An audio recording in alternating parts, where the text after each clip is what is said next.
News Kannada ವಾಹಿನಿಗೆ ಸ್ವಾಗತ. ಯಾದಗಿರಿಯ ಲುಂಬಿನಿವನದಲ್ಲಿ 101 ಅಡಿ ಎತ್ತರದ ಭಗವಾನ್ ಬುದ್ಧರ ಮೂರ್ತಿ ಉದಯ ಪ್ರತಿಷ್ಠಾಪನೆ ಮಾಡುವಂತೆ ಮನವಿ. ದಲಿತ ಸಂಘಟನೆಗಳ ಸ್ವಾಭಿಮಾನಿ ಒಕ್ಕೂಟದ ವತಿಯಿಂದ ಯಾದಗಿರಿ ಜಿಲ್ಲಾಧಿಕಾರಿಗಳಿಗೆ ಮನವಿ ಸಲ್ಲಿಸಲಾಗಿದೆ. ಯಾದಗಿರಿ ನಗರದ ಲುಂಬಿನಿ ಉದ್ಯಾನವನ ನಗರದ ಮತ್ತು ಜಿಲ್ಲೆಯ ಪ್ರವಾಸಿ ತಾಣವಾಗಿದ್ದು ಮತ್ತು ಇದೊಂದು ಉತ್ತಮ ಪರಿಸರವುಳ್ಳ ಶಾಂತಿಯುತ ಪ್ರವಾಸಿ ತಾಣವಾಗಿದ್ದು ವಾಯು ಮತ್ತು ವಿಹಾರ ಕೇಂದ್ರವಾಗಿದ್ದು ಈಗಾಗಲೇ ಜಿಲ್ಲಾಡಳಿತ ಮತ್ತು ನಗರಸಭೆಯಿಂದ ಲುಂಬಿನಿ ಉದ್ಯಾನವನ ಎಂದು ಹೆಸರು ಘೋಷಣೆ ಮಾಡಿದ್ದು ಆದ ಕಾರಣ ತಾವು ಸದರಿ ಲುಂಬಿನಿ ಉದ್ಯಾನವನದಲ್ಲಿ ಭಗವಾನ್ ಬುದ್ಧನ ಮೂರ್ತಿ ಪ್ರತಿಷ್ಠಾಪನೆ ಮಾಡಿದ್ರೆ ಸೂಕ್ತವಾಗುತ್ತೆ. ಆದ ಕಾರಣ ತಾವು ದಯಮಾಡಿ ಯಾದಗಿರಿಯ ಲುಂಬಿನಿವನದ ಮಧ್ಯಭಾಗದಲ್ಲಿ 101 ಅಡಿ ಎತ್ತರದ ಭಗವಾನ್ ಬುದ್ಧರ ಮೂರ್ತಿ ಪ್ರತಿಷ್ಠಾಪನೆ ಮಾಡಬೇಕು ಹಾಗೂ ಅಭಿವೃದ್ಧಿಗಾಗಿ ಹೆಚ್ಚಿನ ಅನುದಾನ ಕೊಡಲು ದಲಿತ ಸಂಘಟನೆಗಳ ಸ್ವಾಭಿಮಾನಿ ಒಕ್ಕೂಟ ಯಾದಗಿರಿ ತಮ್ಮಲ್ಲಿ ಈ ಮೂಲಕ ಮನವಿ ಮಾಡುತ್ತಿವೆ.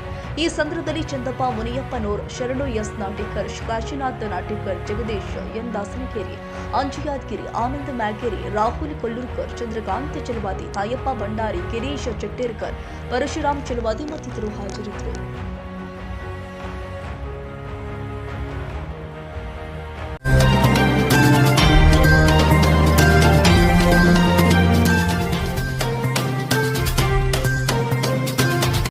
ಸುದ್ದಿಗಾಗಿ ಎಂಟಿವಿ ನ್ಯೂಸ್ 24x7ಗೆ ಸಬ್ಸ್ಕ್ರೈಬ್ ಮಾಡಿ ಮತ್ತು ಬೆಲ್ ಐಕಾನ್ ಅನ್ನು ಒತ್ತಿ. ತಪ್ಪದೇ ಲಿಂಕ್ ಶೇರ್ ಮಾಡಿ.